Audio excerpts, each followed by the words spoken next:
Maraming beses na kitang nilayasan, iniwanan at ibang pinuntahan. Parang babaeng ang hirap talagang malimutan. James, kumusta yung camp quiz kanina? Wala na eh, bagsak na eh. Huh?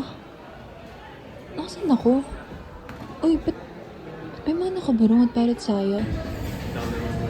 Naririto po ba ang silid para sa lektura escritura?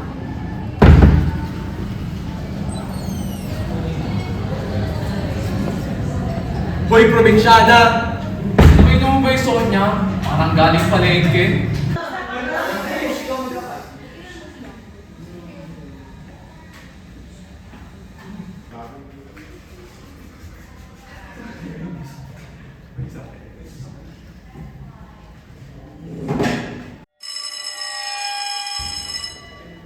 Magandang umaga! Kanina ko nakatingkit ka. Baksa? Ano na ba nangyayari sa'yo? Tapos, kanina nag-uusap lang tayo, bigla ko tumatay. Namali ko pa nga ng passport ko eh. Ave Maria Purísima. Sin pecado concebida. No hablas español? Nada? Que vergüenza! Paano ka matututo kung ikaw'y walang alam sa wika ng Diyos? Ilocano. Si, paano po nasabi? Marami na ang nakapasok rito na nagmumula pa sa malalayong lugar. Ngunit hindi nila kinakaya dahil sa pagkatrato ng mga estimados alumnus o mga prehistiyosong estudyante. Ang iyong sariling kakayahan at talino ay walang saysay kung ikay walang koneksyon sa isang tao na makakatulong at makabibigay ng protection sa iyo.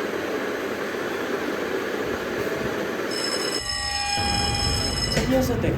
Pumunta na kaya tayo ng clinic. Kanina ka pa nalulutang.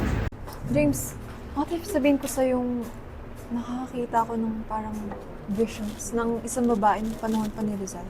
Visions? Oo. Wala yan. Ganyan na talaga epekto ng Playcal. Tara na sa kantin. Pagkain ng katapat ng kabaliwan mo. Tara na.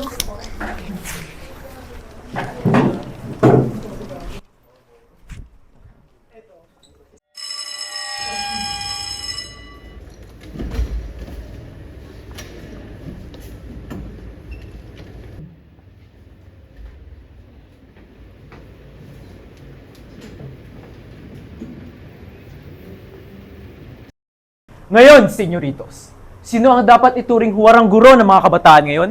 Lalo na sa mga asignatura tulad ng matematiko. Isang Ginoo na alam ang wikang Kastila at batas ng Diyos. Tama! Ano iyon, Iha? Kung kaya ng isang babae, bakit hindi siya pwede?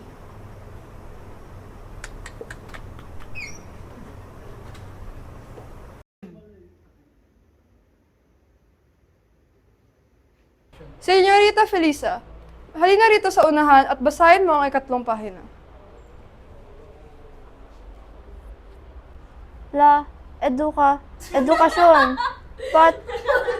La, berda. Basta ya! Paano ka magiging mabuting mag-aaral kung hindi ka marunong magbasa ng mga wika ng edukado?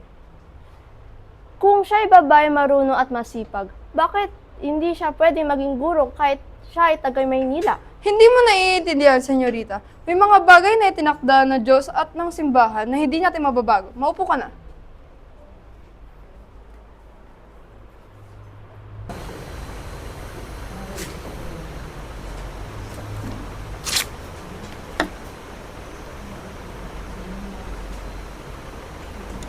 Ano to? Hindi to wika ng Kastila. Wika to ng mga rebelde sa bundok. Ano yan? Senyorita Felisa, pinagbabawal ang ganitong mga sulatin. Madre, para sa aking kuya, wala pong masama dyan. Para sa kuya mo? Sa wika ninyo? Ipapasa natin ito sa praile para siyasatin.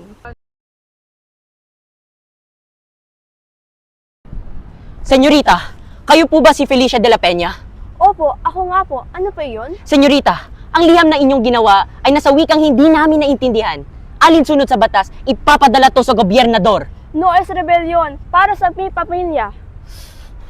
Kung ganon, kung wala ka namang itinatago, bakit mo sinulat to sa wikang hindi namin naintindihan? Para sa aking pamilya. Wala po ang kasalanan. Pwes na sapat na ang pruweba. Halikay, tayo'y mag-usap sa bilangguan. Lakad! Wag, masyadong maingay.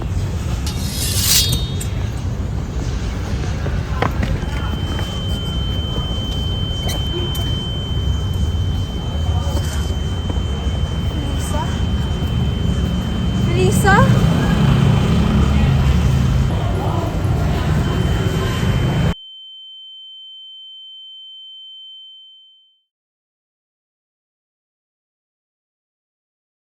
He